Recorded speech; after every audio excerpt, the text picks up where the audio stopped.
টাকা মানুষকে আপন বানায়, টাকা বানায় পর।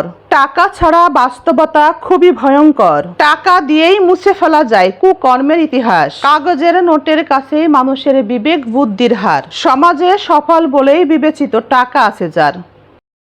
ভেবেছিলাম তোমার ভালোবাসা আমাকে পরিবর্তন করে দিবে, কিন্তু আফসোস তোমার অবহেলা আমাকে পরিবর্তন করে দিল।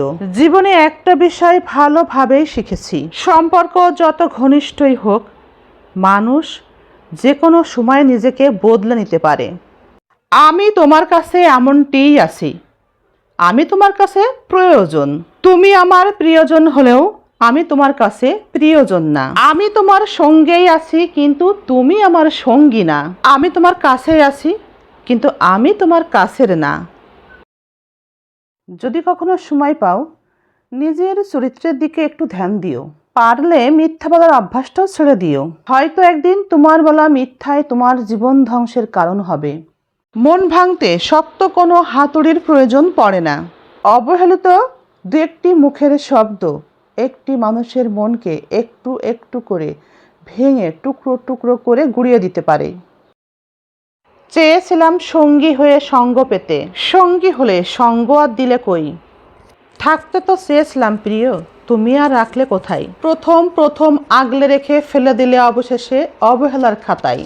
তোমার এভাবে বদলে যাওয়ায় আমি শুধু চিন্তা করি, তুমি কি সেই মানুষ যাকে আমি ভালোবাসতাম? সব কিছু সবাই যেখানে এগিয়ে যাচ্ছে, সেখানে কেউ যদি থেমে যায় তবে তার জীবনের অবসাদ ঘটবে।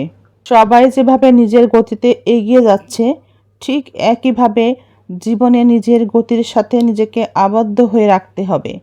তা না হলে নিজের জীবন থেকে নিজেই সরে যেতে হবে। সবার সাথে সমবেগে যদি চলতে না পারেন, সমস্ত সচল বেগ আপনাকে এসে আঘাত করবে। আপনি বিপর্যস্ত হয়ে পড়বেন।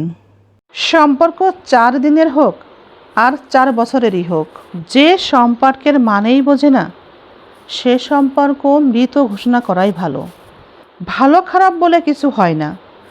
যতদিন আপনি কারো মন রাখতে পারবেন, আপনি ততদিনই তার কাছে ভালো। আর না রাখতে পারলে কি বলুন তো, তার কাছে খারাপ।